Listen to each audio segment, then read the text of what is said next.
Assalamualaikum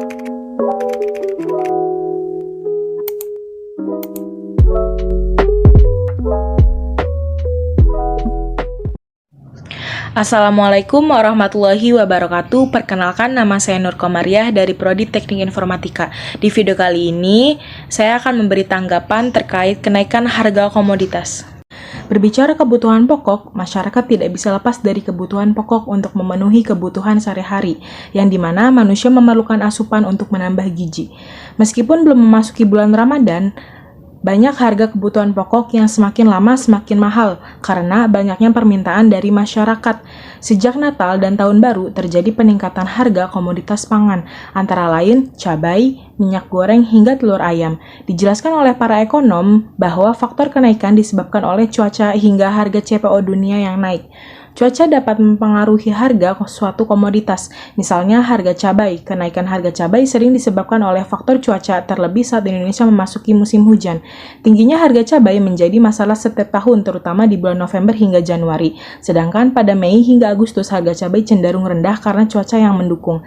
Penyebab kenaikan harga minyak goreng disebabkan dengan meningkatnya harga kelapa sawit dunia atau CPO crude palm oil. Harga komoditas minyak goreng dapat terus naik hingga harga CPO pun terus meningkat.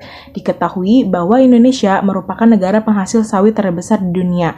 Namun ketika terjadi kenaikan harga CPO, maka di Indonesia juga terdampak. Sebelum itu, mari kita simak beritanya. Harga komoditas masih terjadi merata di seluruh daerah di Indonesia, mulai dari bawang, ayam potong, hingga minyak goreng dan juga telur. Di pasar tradisional Ondong dan Ampera Ulu Siau, Kabupaten Kepulauan Sitaro, Sulawesi Utara, harga bawang merah dan bawang putih naik Rp5.000 hingga Rp10.000. Normalnya, bawang dijual di harga Rp40.000, namun sepekan terakhir naik menjadi Rp45.000 hingga Rp50.000 per kilogram. Penyebabnya, harga dari daerah pemasok sudah tinggi, ditambah ongkos logistik karena diangkut kapal laut ikut naik. Di Bengkulu, yang harganya naik adalah komoditas ayam potong. Harga ayam naik Rp10.000 menjadi Rp45.000 per kilogram dalam sepekan terakhir. Ayam kisaran 45 sudah sekitar 5 hari. 5 hari. Standarnya berapa Pak normalnya? Kalau standarnya, kalau setahu saya itu 35 lah kisaran gitu. Mungkin naik sampai 10.000. Sampai 10.000 ya. Kalau penyebabnya kurang paham, tapi itu ngambilnya di jatah itu dari. Sementara di Pasar Induk Brebes, Jawa Tengah, harga minyak goreng masih belum normal. Saat ini, harga minyak goreng curah masih dijual Rp18.000 per liter. Menteri Perdagangan Muhammad Lutfi mengaku mendapat banyak keluhan soal kenaikan harga komoditas yang terjadi bersamaan.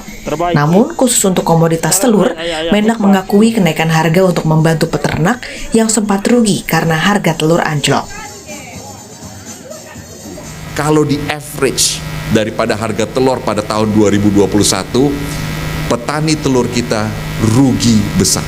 Karena harga average pada saat itu tidak sampai ke Rp24.000 dari harga acuan Kementerian Perdagangan, dan pada saat yang bersamaan ongkos untuk memelihara ayam dan telur itu naik luar biasa. Jadi saya sudah bilang sama Bapak Presiden dalam sidang kabinet, nanti tanggal 1 Januari harganya turun. Tanggal 1 Januari Bapak dan Ibu harganya turun dari Rp34.000 ke Rp30.000. Sekarang udah dibatas harga Rp24.000 lagi, dan ini sekarang ketakutan kita akan turun lagi di bawah harga Rp24.000. Jadi Bapak dan Ibu, ini keterkaitan dengan seasonal yang kita mesti jaga, dan memang permasalahan.